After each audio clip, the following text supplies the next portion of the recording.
start, I want to make sure that, just a reminder to, when you're using the microphone, you have to be relatively close to it.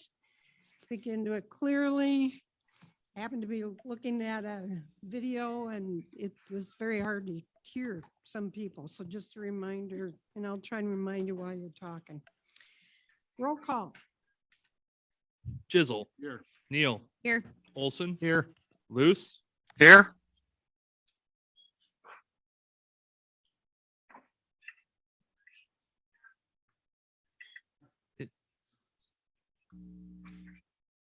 We can't hear you, Steve, if you're He, trying he to jumped talk. on another one too, so maybe he's trying to call in for audio.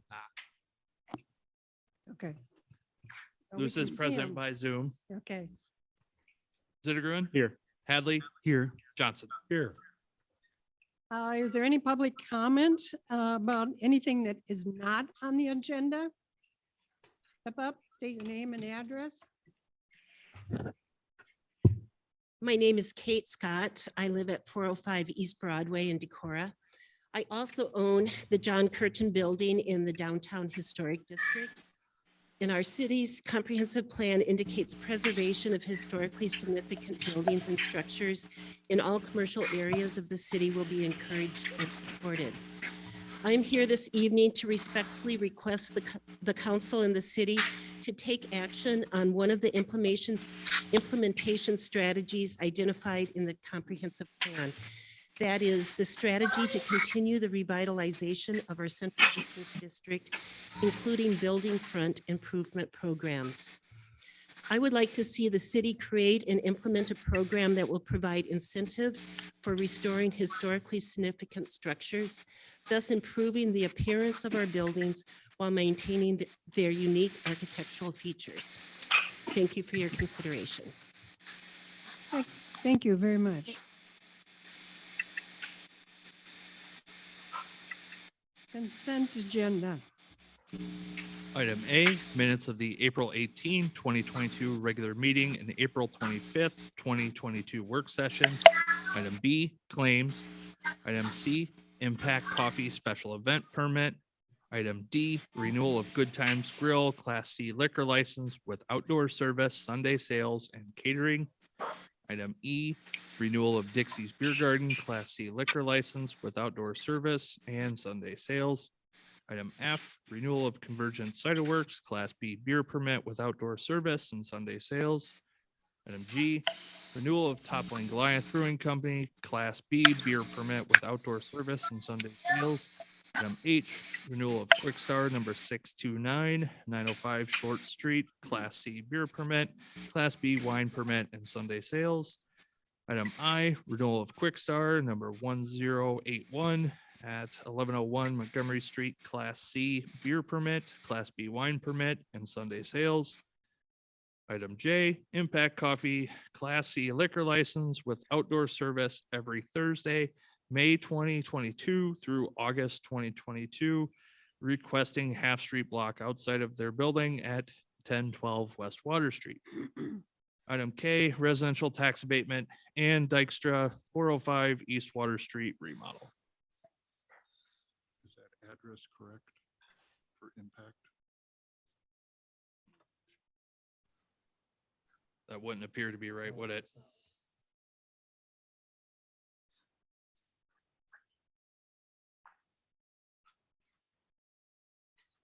Oh, because it's a side street, you mean? 101. I'd make a motion to approve the consent agenda with the correction to the address for Impact Coffee at 101 West Water for item J. Hadley will second. Motion made by Chisel, seconded by Hadley. Any further discussion? Being none. Roll call. Jizzle, Aye. Hadley, Aye. Neal, Aye. Olson, Aye. Luce, Aye.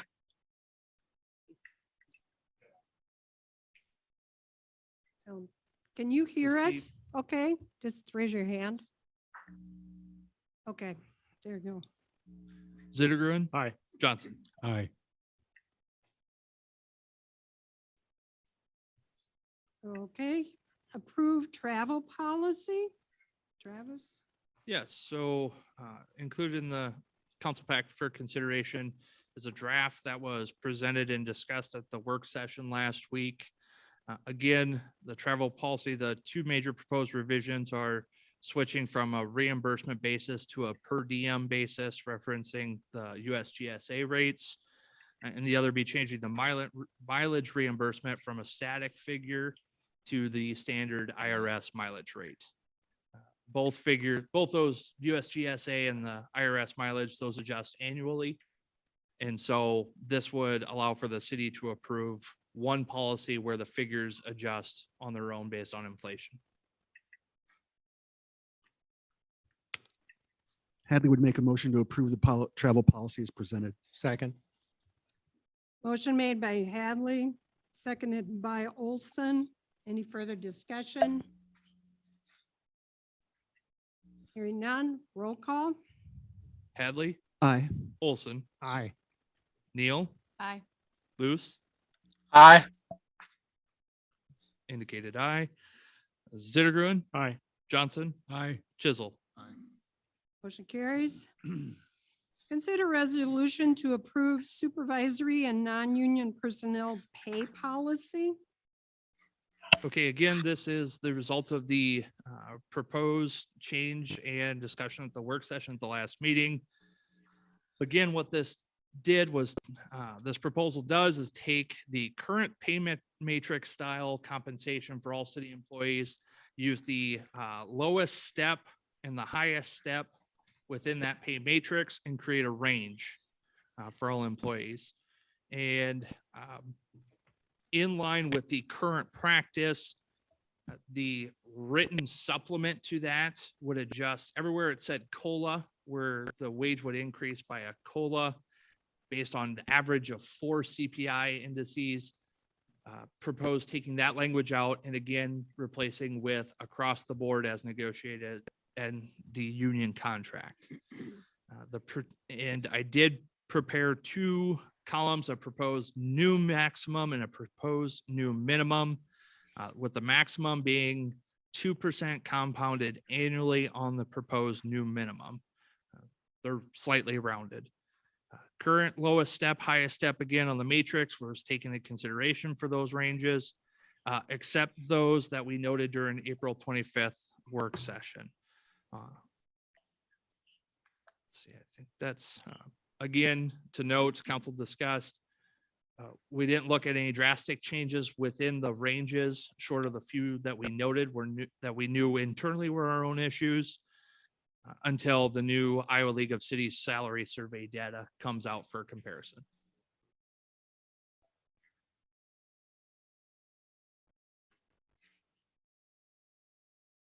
Do we have a time frame for before I put forth a motion or anything like that? I know it's not discussion time really, but I just wanted to ask the question because it'll affect my Okay. my thoughts.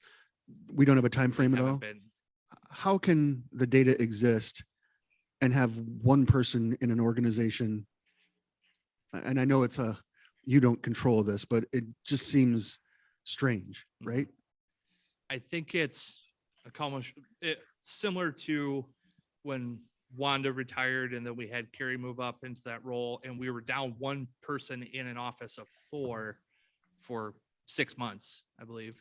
And right now with the state legislative in place, I believe it's just that person that is supposed to be doing this is not available.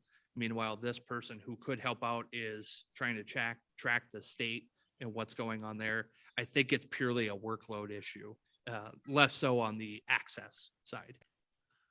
Because if we're going to discuss this again, once you get the data, does it make sense to have action on it now? Mhm. If you think it will be 6 weeks, if you think it will be 6 months, that's very different. This, we say this strikes me as the process, right? And how we will do this. And then we will plug in the numbers when we get them. I guess that's how I'm looking at it. So that they can hire people not on a matrix. I mean, I think that's the impetus, right? I mean, you want to be able to hire people, retain people. I mean, we're not moving anyone's salary at the moment. We're just figuring out the process for how we will do this. Correct. This will set ranges, change the the practice, the policy that's been done, provide a little flexibility on new hires in the interim. But you're right, this is an incremental approach, changing the process first and then easier to review instead of one big jump to change both the process and ranges. Let's change the process first, and then we can take on the ranges when we have data for comparison. My only concern is that if the data is lower and we've presented something higher, then we are regressive. Mhm. And that's hard to explain to someone that we're being regressive based on new data. And if it's something we publish, so that's just that's my only, I think the effort is great. I think the policy is sound. I'm just wondering whether or not it's whether it makes sense to make a financial decision before we have the data. So are you proposing we table this until we get said information? I'm not proposing it. I'm just talking. The range that we're using is our current range. I mean, it is on our, essentially, it is like if you start at step 1, that's the low. And if you go to step 13, right? 13 for most, 11 for some. Some positions, non-supervisory, only have 9 or 7. So that's our current If, range. right. So if you're but if saying, if we're- you think our steps are wrong, even now, I mean, I think we don't even have anyone on the lowest step anymore, do we? No, I believe there's maybe 2 individuals that are on step 3 or so within that range. But this would but- reset that. What's that? This would reset that. It would leave their salary where it's at. What it does get away from, and one of the issues that we have with the pay matrix, and I'm sorry, but I have to point out 2 positions. For example, the city engineer has a much narrower range that a step increase for that position is less than half than a step increase for another department head position that's actually has a maximum less than the city engineer maximum. I remember that. Yep. And I understand that. Mhm. My question is whether we're confident that everything is higher in this survey as a Oh, baseline. that the Iowa League survey, Yes. everything is higher. If you can say with certainty, then I will vote to approve. Mhm. If you can't say with, I would even accept Would you give me 90, 90, yeah, 80 or 90%? 90. Yeah. I'd say with 90% certainty, when we compare job descriptions with with the league data as it's come back, I'd say with 90% certainty, our ranges is within line. I don't think anything's egregiously out of line. The other thing that makes me feel better is that no one is on the step 1. So, right, if our step 1 is going to be lower, it's not as if we're going to have to be regressive with someone's salary. They're already higher than whatever that lower should be. So we wouldn't change anyone's salary currently. So if we decide that the lowest salary would be someone else's salary, which I can't believe we would, you know what I'm saying? That logically, it just seems that we won't have to be regressive with someone's salary. Okay. As long as you're 100% on that. That I'm 100% on. All right. Watch me eat my words, but That's why I always beg for 90%. I believe in confidence. Okay, I will fight to make sure we're not regressive on anyone's salary who's currently being paid. just a reminder, there has not been a motion paid. I make a motion that we approve the supervisory non-union personnel pay policy. I'll second it. Motion made by Neil, seconded by Johnson. Any further discussion? Seeing none. Roll call. Neil, Aye. Johnson, Aye. Olson, Aye. Luce. Indicated aye. Zittergruen, Aye. Hadley, Aye. Chisel. I thank you very much for that. Consider resolution to set a public hearing to consider proposing to vacate a utility and sidewalk easement at 704 Serenity Drive. Okay, so to again preface, this is setting a public hearing. This does not actually take the action to vacate the easement. But at 704 Serenity Drive, I believe this came as a result of the property owner's request. The city already has a wide boulevard there that is currently over 25 feet wide. There is an additional 10-foot wide utility and sidewalk easement along this property as well. And so staff does believe that as the property owner has requested to go ahead and vacate, obviously council has to approve it, but staff is supportive. There's nothing that we can anticipate being done at the property that would require more than 25 feet of the boulevard. And this is for that parcel only. It doesn't extend either direction from this parcel. Is there any chance of the property owner planting trees on our current, I mean, the 25-foot boulevard such that we'll wish that we had a sidewalk easement so we weren't the bad guys who ordered trees torn down?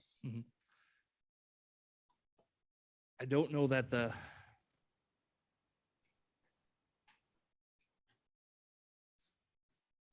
so I think I get what you're saying, Stephen, is that if they have trees within that 25 feet, would having that additional 10 pushing up into the closer to the property, that the sidewalk could then go around as opposed to removing. Which there's precedent for elsewhere in the city where we've routed sidewalks onto people's property. I guess what I'm saying is, you know, I want to make sure that there's no possible circumstance in which we'll wish that we'd kept this flexibility.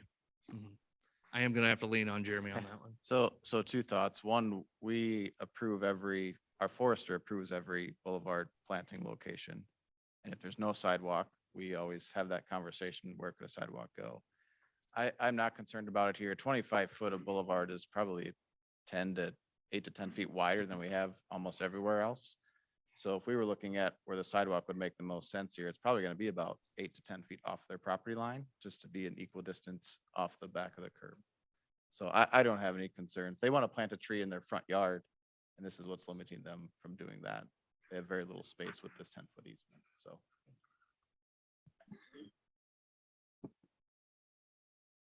I think you said it wouldn't affect like Mounds going up to the greenhouse there on Mound Street, that property line that runs along there. Right, I mean, that property is a little different. To the south, we feel this easement is necessary around Right, the where it radius bends of the around the curve. corner Yeah, there, we right. feel that the easement's necessary Right. then because the boulevard is Right. actually very tight. Right. As we go north, there are some other obstacles. We don't actually have a sidewalk easement on the property to the north Right. And currently. there's no sidewalk currently there either. Correct. Okay.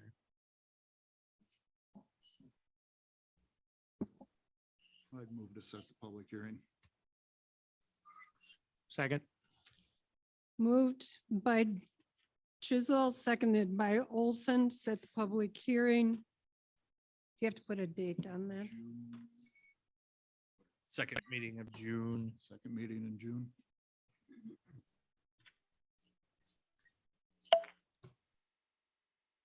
Be the 20th. June 20. Okay, any further discussion? Was say, oh, I'm sorry, we're only at May 2nd. Sorry. Thank you, Jeremy.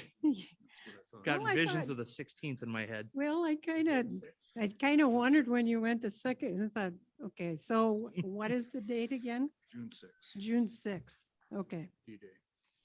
Any further discussion? No, but I don't think does he have a second? Yeah, we did have one. Yep, we did. Roll call?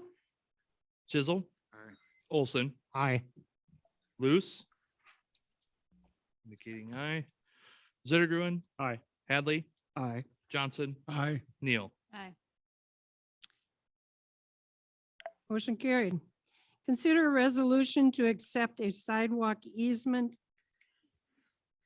for form for Quandale Investment Properties LLC. Travis? So this is the opposite of the previous item. This is an area where the existing boulevard has some issues that when the site plan was considered, it was agreed to push the sidewalk up into the property. And for us to do that, we need to have easement for the sidewalk. So again, this is where this is slightly different is this is not setting any kind of hearing. This is just accepting the sidewalk easement. I'd make a motion to accept the sidewalk easement from Quandale Investment Properties. I'll second. Motion made by Hadley, seconded by Johnson. Further discussion? And is this easement just for the use of making the public, the sidewalk use as a public use? Is that what it is? That's correct. Yep, it's Okay, just a yeah. 5-foot. Because the sidewalk is already currently there, right? It is, Yeah, it's okay. installed, yep. Any other discussion? Hearing none, roll call. Hadley, Aye. Johnson, Aye. Zittergruen, Aye. Chisel, Aye. Neal, Aye. Olson, Aye. Luce. Indicated aye. Consider an ordinance increasing water rates, third reading. Travis? Same ordinance as the first two. Again, prepared off of the budget discussions, 8% increase. As noted previously, this would anticipate another 8% increase next year to make up for not just operational, but maintaining the infrastructure and increase infrastructure costs as well.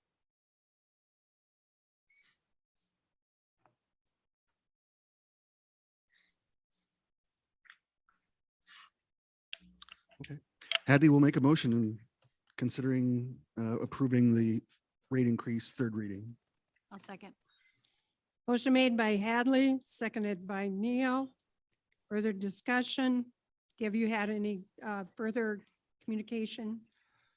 One today was dropped off. I believe it is the same communication from the last time, Okay, just a reiteration. thank you. It would be great to print the water rates historical. What water rates have historically been and their raises, just so people had some more information on it. Mhm. I haven't heard a lot of pushback, but I think it's worth people understanding why it is we are where we are. Mhm. And I haven't seen if I did, Kate Clemish has asked a couple questions and I've sat down with her and discussed the water and sewer rates and why we're discussing what we are today. So I don't recall seeing a story that's come out on it yet in the core newspapers, but I know that communication's been made. If we have a communications person in your office now, it would be nice if they would write something and put it on social media that could be submitted to the papers as well, rather than relying on the papers to pick something up. I think it would be supportive of the council's decision and supportive of our departments, just for people to have better exposure. So if you could write something, that'd be great. Yeah, and I mean, especially as when we pass something, I think it's important that we send out a press release as to why it is Yeah. we did what, I mean, it's passed, and I think letting people know why Mhm. is helpful. I agree. Any further discussion? Hearing none, roll call. Hadley, Aye. Neal, Aye. Johnson, Aye. Chisel, No. Olson, Aye. Luce. Thumbs up. And Zittergruen. Aye. Motion carried. Consider an ordinance increasing sewer rates, third reading. Okay, again, as a result of budget discussions and maintaining infrastructure costs, again, CPI, looking at 7.5% for this previous year. This is a 4% increase. So again, we're not even keeping up with CPI, but the sewer fund does have a fairly healthy balance. But on the flip side, we do have a wastewater treatment plant project staring us in the face with DNR's, or excuse me, the state of Iowa's Nutrient Reduction Act that we've been able to postpone, but the time's going to come that we're going to have to become compliant. To stress, we are not compliant today. We are compliant, but In anticipation of future legislation, well, until the state of Iowa says we can't postpone any longer, then we become non-compliant. I make a motion that we increase sewer rates, third reading.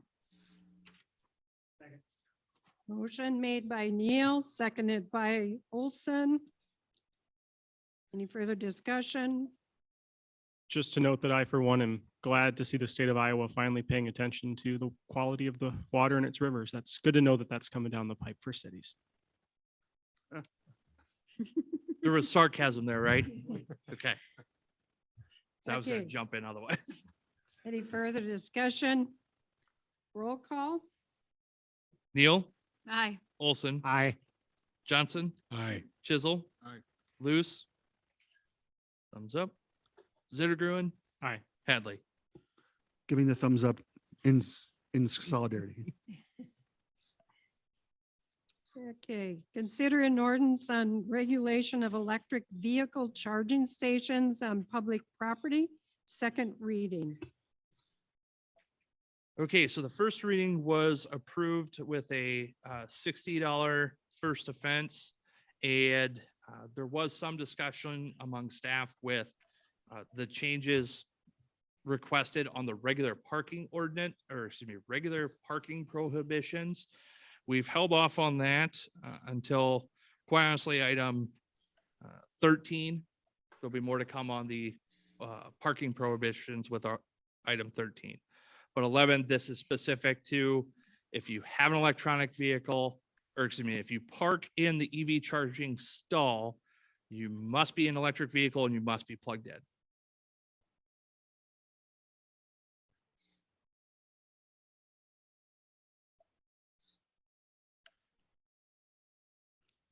Hadley will make a motion to adopt the resolution, the regulation of electric vehicle charging stations on public property, second reading. Second.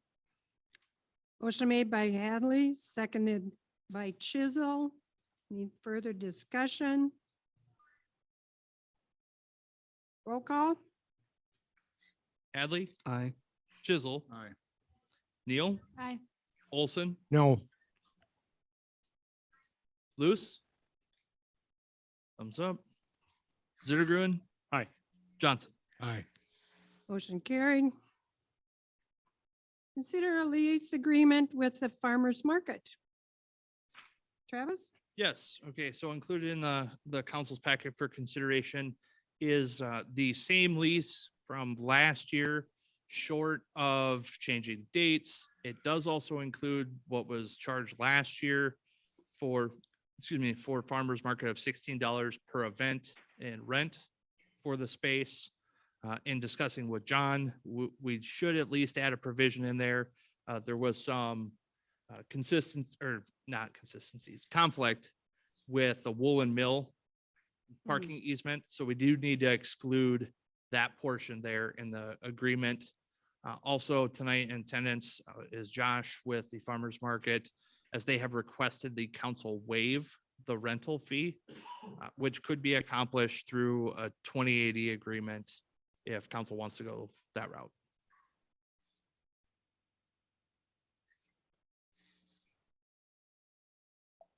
But we still need to have the lease at least to cover the city and additional named for liability insurance. We still need the lease itself. By going with a 20E agreement, how does that change the amount per event or the fee? You would not have a fee. It would be just a 28E agreement? So the 2080 agreement would specify that the city council, if the council remembers, we went through a slew of them Yes. as a result of the state auditors memos that came out. It would very much mimic those, that the council recognizes public interest or a public purpose with the farmer's market, and therefore are granting use of the North Alley parking lot rent-free. I Of thought that we course, had a- summarizing. I but- thought years ago we had a rent-free agreement and then we were forced to charge a nominal fee. That's true, and it was either my recommendation or Rick's recommendation that we charge a fee. The difference, and I don't know that I ever talked about this before, was what the state auditor has said, and this kind of goes with what our recommendation was before, that if you donate money, that's using public money for a private purpose. And the purpose of our 28Es is to establish that the city council finds a public purpose by using public money for a nonprofit event, whether it's economic development or something else. And so in essence, I know it sounds like overlap, and it is, But the lease establishes the terms of the use of the land. The 28E could provide that the city council finds that this is a public purpose, and you're essentially making a grant or donation of the rent amount to farmers market. And if I thought about it more, maybe you could embed the lease within the 28E. But I think the farmers market starts here soon, so we thought, let's get the lease in place and then you can have time. I think we should raise the rent and then waive it. Just kidding. If there was a tax deduction for it, How can we not make this cost $700 of your time to make this happen? I mean, I'm not being facetious because you bill out at more than what we are gonna. John, do you think we could just add it to the remember, we've got the one resolution of all the in-kind. Can I just add it on that existing resolution? I'd have to look at that, but that's probably fine. I mean, without reading 350 something, I'm not going to right agree there. to it. But maybe that's an option. And we have a template for these 28Es now. So those aren't all that complicated. It'd be more complicated to embed the lease in the 28E Mhm. than just use this lease coupled with our standard 28E. Into John's, I think 2 years ago, the recommendation, speak me or correct me if I'm wrong, but the state auditor, Rob Sand, came out with a very strict interpretation and then has since backpedaled considerably and then said, well, you can go ahead and keep contributing to local nonprofits, but you need to protect the taxpayer, enter into 28Es or similar agreements to protect the taxpayer. Well, I think it's fairly obvious all the ways in which the farmers market is in the public interest. It brings a lot of business downtown. It supports local farmers. And it's also just a great community event. It's something that's valuable to almost everyone in our town. So I think I'd like to direct staff to pursue a way to legally waive the rent in the easiest and cheapest way possible. And I also would like to move the lease as is. I second. Okay, we have a motion by Zittergren, seconded by Neil with the lease as is. If it's as is, then do you just take a vote to take out? And it isn't as is, right?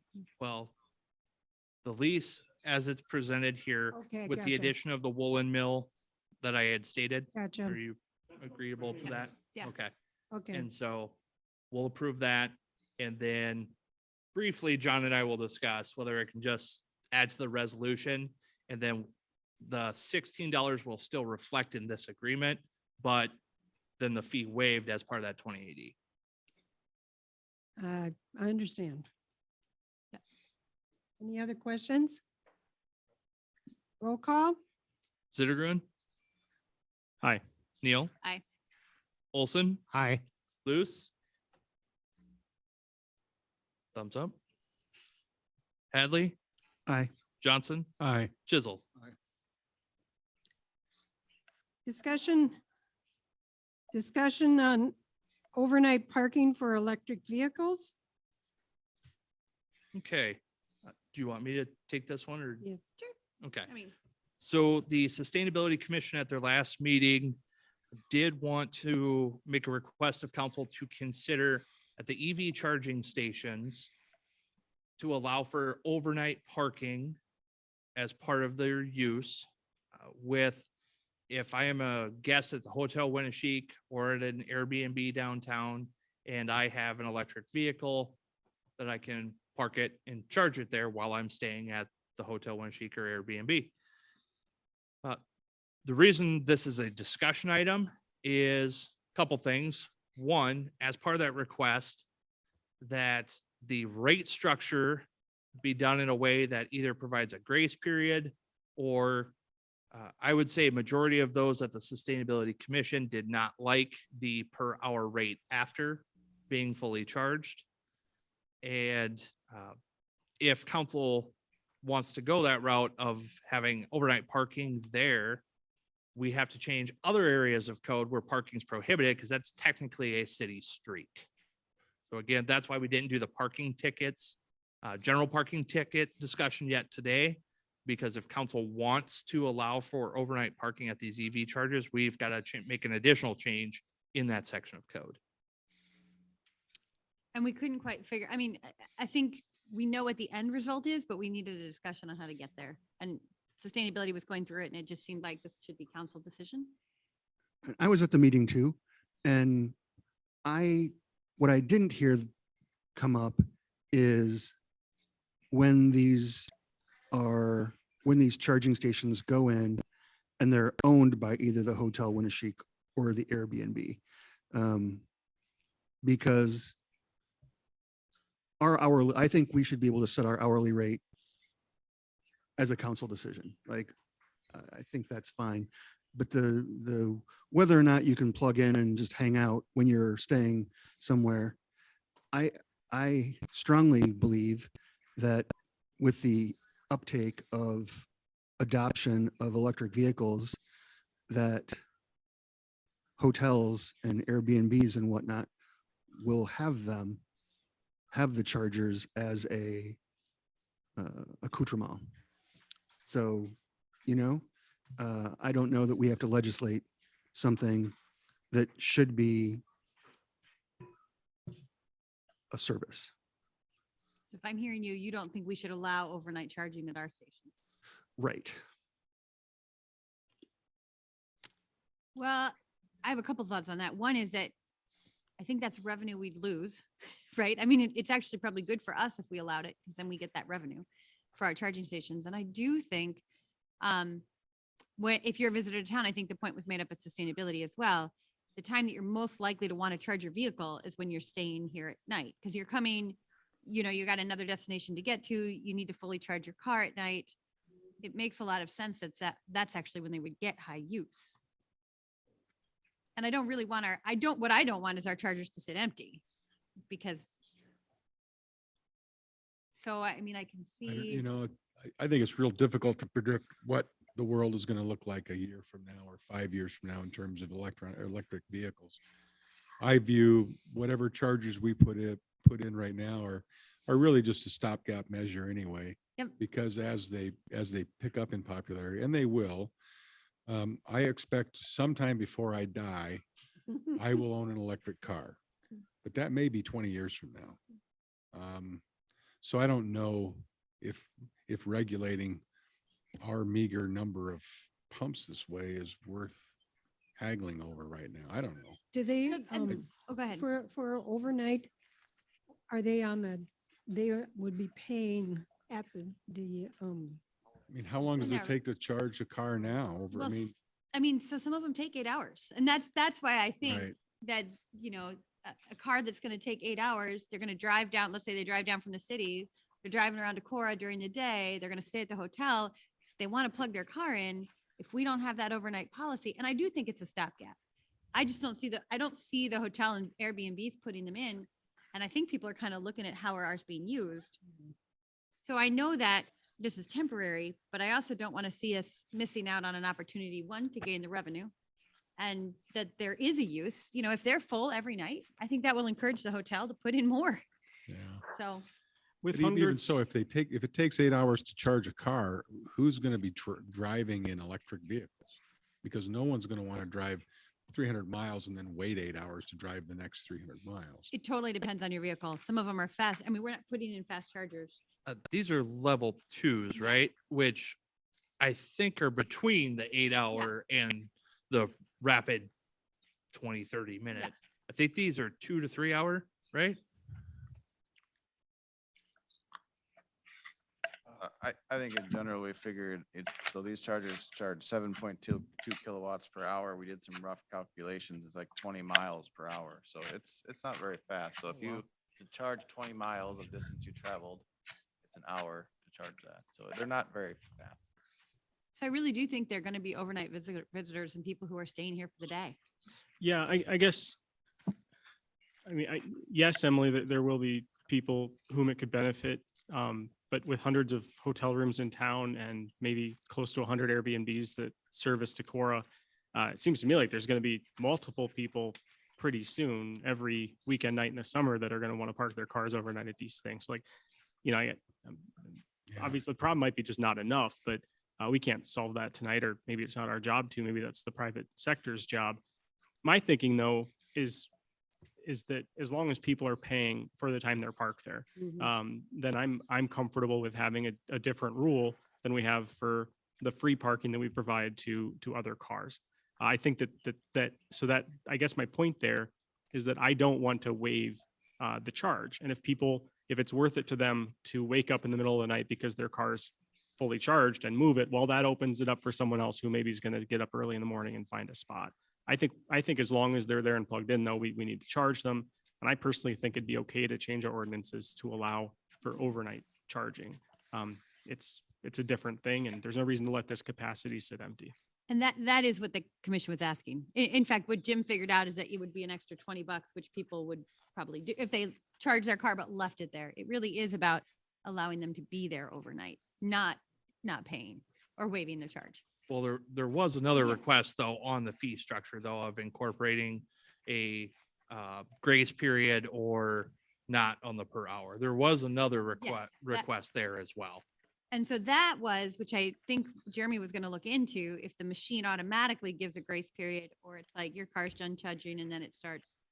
And I think we were waiting to hear on that one. Yeah, and I am still waiting to hear back from our Green Lots rep, but looking at their website, we believe there is that flexibility. It seems you can set time periods where there's no charging. You can do hourly per kilowatt hour. There's lots of options for the fee structure. So we believe that will be, if you want to Okay. provide half an hour, because my understanding is you get a notification on your phone when it's fully charged.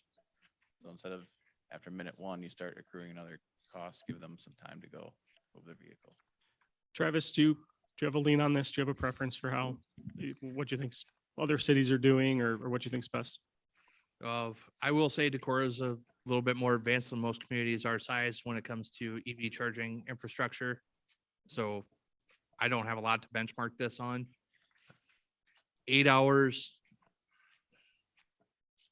This kind of comes into, I think, one of the individuals at sustainability pointed out that even as a resident, and if I work downtown or in the area, parking in that stall, charging, going to work, coming back, that I think if that fee structure is kept in place, that it's an easier argument, because I'm also looking at how City Hall going to respond to, I got a parking ticket for parking on Dayspring right next to the car that's plugged in, that's not being charged an hourly rate to park there.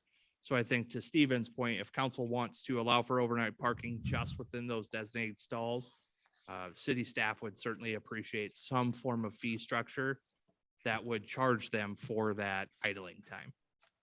Yeah, I mean, I think it's like paying for overnight parking. That's what you're doing. You're paying for overnight parking and then you're paying to charge your car. Hmm. I feel like sustainability is fine with that. I think they just didn't want them to sit empty overnight.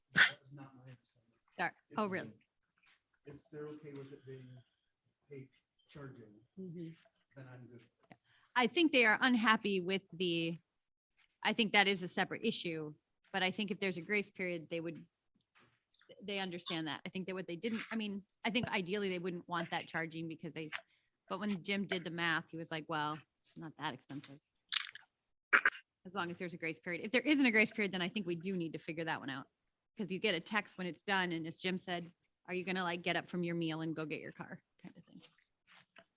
That's what I was going to ask Jeremy. You said you have the app on your phone or whatever, and it notifies you when your charging is done. or configured? I don't have it personally, but Okay. that's what I've been told Okay. is that it'll notify you. Now we're talking about $1 or $2 per hour. So even if there's no grace period and you get there within the hour, we're talking $1 or $2. So Extra. I would say, just to offer some more input, is from our perspective, winter snow removal is a bit of a concern with overnight parking. It's a challenge in that area currently.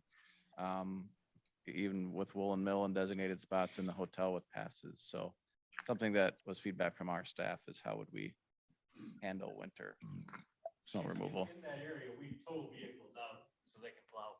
That's one of the few areas where we immediately send a wrecker out. So how would a snow emergency, is more a question to John. We'd also have to, what's council's thoughts once a snow emergency is declared? Yeah, maybe there's no charging during a snow emergency. Yeah. I mean, maybe we just need to say we don't charge, because you Yikes. wouldn't want them in at any time of day, right? At least till we can get in there. I mean, we start at 2 a.m. Woolen Mill is one we have to work with. You know, we clear a spot and they're kind of all up against the building, then we get a phone call that they've moved. And so I just don't know how that works if you have random users as opposed to permanent residents. So I'm not saying there isn't a solution. I don't have a good one right now, I guess. And I wonder, does the software have them plug in their phone number? And do we have access to their phone number? I don't know. Because I wonder if there's that connection we could make, that if they're there and there's a snow emergency declared, they get a text that says snow emergency has been declared in Decorah. You'll need to meet your charge. You'll need to move your car. Blah, blah, blah. I mean, maybe there's, I don't know what the technology looks like, but I would think there's a solution to this. You know, I bet John heard a lot of times during his legal training that hard case makes bad law. And maybe we're into the weeds here trying to solve the snow emergency problem when what we should be doing is figuring out how we want this system to work the 360 nights a year where there's no snow problems. And then we figure out how to make it work for our streets department once we've figured out that baseline solution.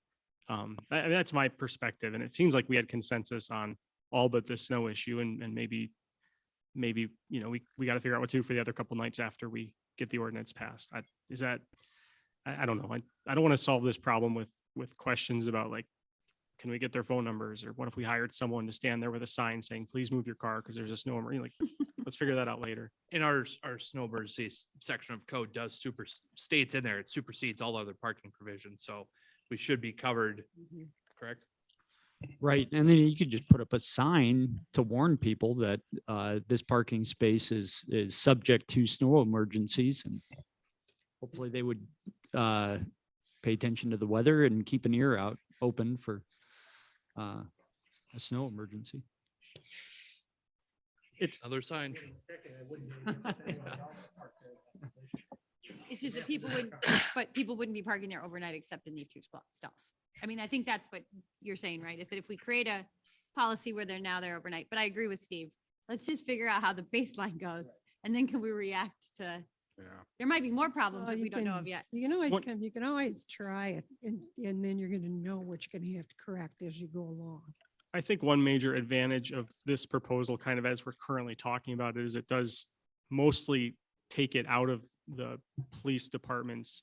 I mean, it's basically the machine is going to do its own enforcement. And that seems to me to be a benefit, that the police aren't going to have to go and check and make sure that cars, you know, are plugged in or being charged. I like it. It sounds like this is a pretty good solution. So I'm hearing general consensus. Yes, go ahead and allow for overnight. Again, this ordinance says that the fee will be established by resolution. So the resolution we prepare will include the per kilowatt hour charge while charging, some form of grace period, and then a per hour fee of what I'll call idle time while it's sitting there plugged in. Sound good? Okay. Sounds good. All right. That's all I have for that one. Okay. Library board applications, they'll be due the end of this month. Tree board opening, please, if you have any interested people that might be applicable to that board. Also, if you know any females that might be applicable, we had one and she moved it, so we don't have any females. City manager, department head, and council reports. Travis? Okay, I'll start out by saying it is Municipal Clerks Week this week, so special thanks to Carrie and. No. But did want to recognize Municipal Clerks Week and everything that goes on in that office across the hall. As Did. well, Oh, that was well, Administrative Professionals Day that's last right. week. That, but anyway, do want to recognize them as well. Last week was Administrative Professionals Day. As council's aware, and our media that is present is aware, and Darren maybe caught wind of this. the city did receive an appeal to the zoning administrator's decision for the Quick Star site plan on the use of a convenience store in that location. So any future proceedings from the city are stayed until a Board of Adjustment decision has arrived. So no public hearing on the 16th regarding the Quick Star site plan. Again, no public hearing on the 16th for Quick Star site plan. Has that Board of Adjustment meeting been set? The Board of Adjustment meets Wednesday, where they will set the hearing date and we will publish. And so once they make that determination, we'll push that out. Solar PPA. Did I? Oh, I printed off several copies and I forgot to hand them out. John Nielsen met with Park Board and lots of conversations on the solar PPA out at the the campground. And John did some further exploration. There is a triangle of city-owned property that sits between the diversion channel and Highway 52 in Oneota Drive, right? Is that right? Boundaries? Say that again? Where is it at? There's a, Where Yes. where we scrubbed those trees when we put the bridge in? Just the north, southwest of that bridge. it sits just to the north of the bridge across 52 in the cut. Sits north of there to the west of the campground, south of the campground, and what's on the east? Yeah, where the trees were scrubbing, those people. And tried to- west of the cut. And the people tried to buy it and we said no. This right here, right?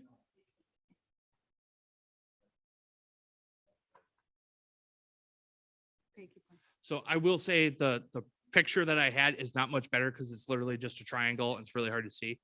But the Parks Commission and John did some analysis of the area, believes this to be another good fit of the PPA, and it's actually something the Park Commission's more supportive of because that's a triangular shaped piece of property that they don't ever see any potential use on.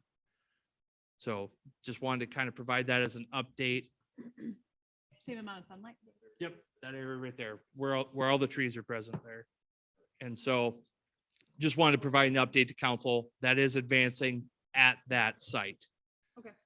And I'll go grab my stuff out of the office, hand it out afterwards. I really appreciate that conversation and communication for looking at an alternate site. I know that was a concern, so thank you. And so, Does the kilowatt hour change? no. Yeah. And John thought he's waiting for the full analysis on the survey elevation change, which might change some of the spacing, but he said negligible if it does.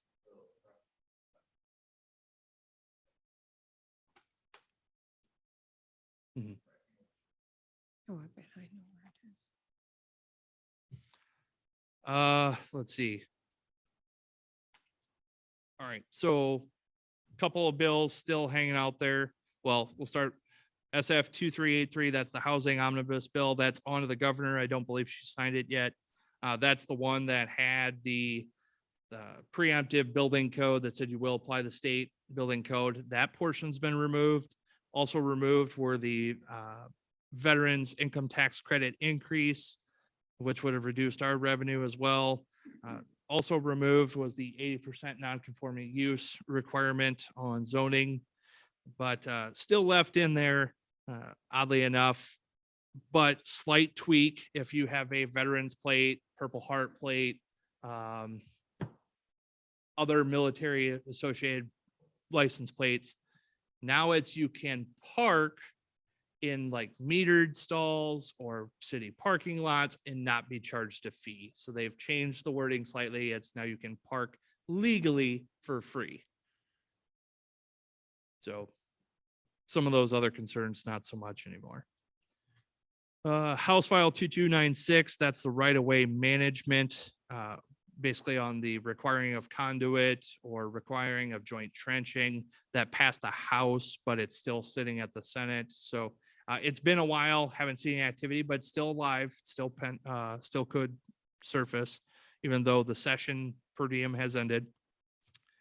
Senate File 2285, that's one, again, fireworks, that was signed. So along with allowing fireworks to be sold in any commercial industrial zone property, there is another interesting part of this bill that got tagged on somehow. Planning and zoning, the city has the ability to enforce a 2-mile radius outside the city limits if you put somebody outside the county on your planning and zoning commission. We don't currently have anybody from outside and do not enforce our 2-mile radius. You know, Travis, just quickly on that one, Yep. when I read it, it seemed to be that you could only do that 2-mile radius if your county didn't have its own zoning Right. board, but we do have one in the county. So I'm not sure if that would ever be pertinent here. Is that, maybe I misread it too. I don't know. You're talking this bill here, this 2285. Yeah. And so if the city were to do it, and I think we have to get the county's blessing if they have it. I think we still can, but we don't anymore. But what I'm pointing out is the oddity that on this bill is tacked because it's zoning related. If you exercise that 2-mile rule, one of the persons on your commission must own land for agricultural purposes within that area. They should call it the farmersonly.com bill. Go ahead, comment, John. I see. No, well, the only thing I question is we do review subdivisions outside the 2-mile radius, Mhm. within the 2-mile radius. And I don't recall within that bill whether or not our ability to do that was affected by this. I think so we have a section on the books for the subdivision review, but there's the zoning classification 2-mile radius. That's a separate portion that I think this one is most directly related to. But yeah, it might be something to take a peek at and just make sure. This one's only about fireworks, so right? Well, it's Not zoning. Any zoning. It's specific to fireworks and what it allows in those zoning classifications, but it has this really odd tag on it, trailer. It's kind of like the, Senate File 2383 that they're calling the Housing and Workforce Housing Omnibus Bill. It had veterans property tax credits, building code, state building code, the 80% non-conforming zoning, and charging fines and fees to veterans for parking. Has nothing to do with fireworks. It's just. Well, no, my question is, so if we had someone on our P and Z board that was farming in a 2-mile radius, does that mean that we would have say in terms of confinements in a 2-mile radius of the city? If we were to exercise the rest of the part of our P and Z code, we'd have to increase to 9, if I remember right. Our city code says 7 P and Z members. If we want to exercise the zoning 2-mile radius, then it's 9 members. And this would require that at least one of them must own land for agricultural purposes within that 2-mile radius. Well, this hasn't passed yet, right? Oh, No. yes, this one has been signed into Yeah. law. Oh, Yeah, that yeah. has been But so signed. that Okay. would mean we could regulate any zoning within 2-mile radius. Yeah, I kind of read it like Steve did it the first time, and I'd have to go back and look at it. I question whether we can even exercise any zoning in that 2-mile radius because the county has zoning. But I'm not 100% certain on that. But when I read it, I had that question too that Steve did. Can we get clarification on that? Yeah, I was going to say. I why don't you get I can some look at it and- clarification? If it's been passed, get What? clarification. All I think about is roosters. I think it's just worth a call to the league. They'd have the answer to that. That's all I have. Okay, Carrie? I am meeting on Wednesday with Decorah Bank and Trust. We're going to be speaking about accepting ACH payments for the water and sewer that go through Decorah Bank and Trust. And the second part of that conversation is we're going to look at our options for taking credit cards and debit cards.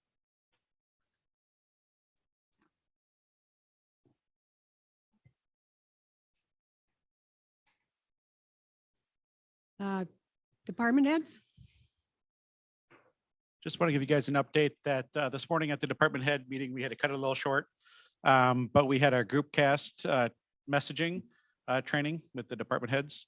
So they're telling me, I got an email today that says about 72 hours, we should be able to go live. And I'll work with Carrie and her staff to get some marketing things ready to go. They give us some samples and we'll probably obviously use what they recommend and just tweak it to make it work for us. And then we'll start advertising that and get people subscribed and finish the finalizing of setting that up. The second thing is I still in process of trying to get a generator for the library and they are asking for additional information. One of the things that they needed from us is signatures from council members from our previous resolution. And so Carrie has a document that she'll pass along. I think what we approved was just a hair over 12,000. The price did go up just a little bit. So if they have any issues with that, we'll have to bring it back for another resolution for a higher amount. But other than that, I think it went up 5,000 or 4,500 in the last several months, the cost of the generator. So still in the process of going through that. And then lastly, Carrie and Travis and I met just briefly today on the Fort Dodge fiber stuff, how that's going. So hopefully I'll have an update for you guys and we can schedule a meeting with the telco board and some council members, whether it's utility or work session or however we set that up here in the next couple of weeks.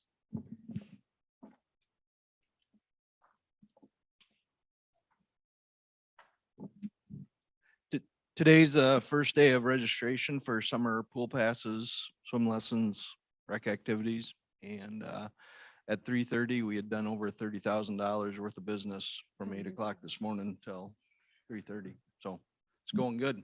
I don't think you're signing anything. I think it's just showing. Oh. And the 2022 water quality report or consumer conference report, whatever you'd like to name it, has been completed, submitted to the DNR. If you would like to view it online, you can go to the city website, go on the water department tab, and it'll be under there. Otherwise, we do have hard copies down here at City Hall, the public library, and down at our office at 800 West Water Street.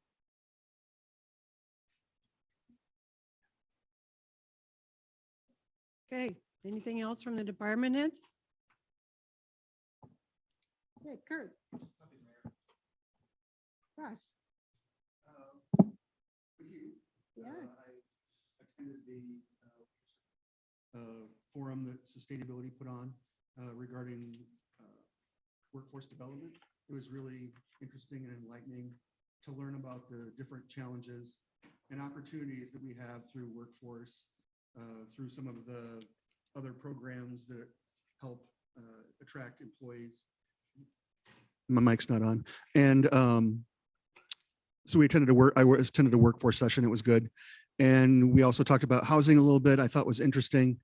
Decorah Bank has, or banks in our community have over 80 pre-approved mortgages with averages between $350,000 and $450,000.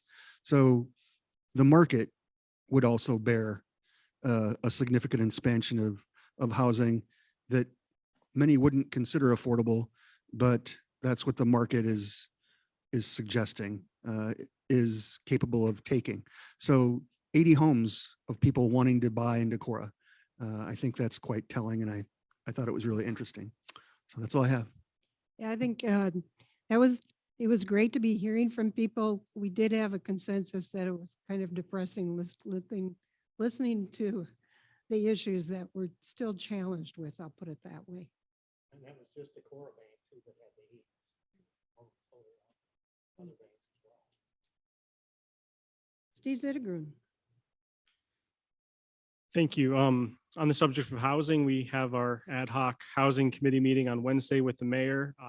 I'm presenting one possible tool we might consider as a city pursuing with the Iowa State Extension Office. Basically just their sort of housing experts coming down and working with city leadership to basically give us some advice. It's $5,000, but then they give you a grant of the same amount and sometimes more as long as you spend it to do what they recommend you do to fix your housing. So Looking forward to hearing what the group thinks about that. I want to thank the Streets Department for diligently pursuing one of the Betterment Committee's agendas, which is to have more bike parking downtown. I saw prototypes today of the standalone post-style bike racks that they've been working to fabricate. And they're excellent looking and certainly appreciate how that will not only improve our downtown, but save us money over the ones that I had found. In fact, I think that lit a fire under the street department a little bit, that I was like, look, if we spend just like this much money right here, they're like, we can do this way cheaper than the quote you got. So thanks, Jeremy, for figuring that out. There's an MEU task force meeting on Thursday, and I know that council's been receiving updates on the various communications and statements filed in the IUB case. I think we're mostly going to be talking about the education piece on Thursday, because we're right now in just a waiting posture. We're waiting to hear what the IUB has to say. Thank you. Just another comment on the housing ad hoc also is that we will have city manager and mayor pro tem from Independence who will be sharing on some of the housing initiatives that they have. We're looking forward to that. Kristen. Real quick, two things, both positive note. I did have a little chat with Andy Carlson the other day, and he was supposed to have been in the hospital for 100 days after they had the surgery. He got out in 45. He is home. He's able to walk, go for walks, and be with his family and stuff like that. So he's got a positive attitude about everything. So hopefully things will go well. Second thing is, 2 weeks ago, Tuesday, I went out, got the quarter tour from Mike out there at the wastewater treatment plant. I could not have been more impressed with Mike and his crew that they have out there. The money they've saved the city by doing their own maintenance and stuff. It was very, very impressive. If anybody hasn't been out there and got a tour stop out and see it, because it's an impressive site. Thanks, Mike, for your good work and your crew. That's it. Emily. Sustainability Commission met, and we did talk about overnight parking, which is why it came here. They are currently looking at our sustainability priority plans. They're doing it as subcommittees. They are interested in presenting, I know, on transportation, sort of probably an overhaul of some of our transportation goals. They discussed how looking at the vision that is part of that plan is equal to the action goals as well, and trying to figure out, are our actions matching our vision? And I think they're going to make some recommendations that I think will align with mostly things we talked about, a lot more towards walking and biking and such in that transportation. I think even when we read through transportation, we were like, are these really helping achieve the vision there? And the other one is energy, and mainly, again, thinking about what do we do with our baseline? How do we gather our baseline? And what are our targets that are gonna help us achieve that 2040 carbon neutrality? So I don't think there'll be any surprises. I think they're just trying to take what we did one step farther, which is great. Did I miss anything from that? Okay, Randy? Nothing this evening, Mayor. Steve Luce, are you able to talk to us, or you're gonna? I'd like to, but it won't let me. Okay, thank you. I think I read your lips, okay. Okay. Anything else? Motion to adjourn? So moved. Very good.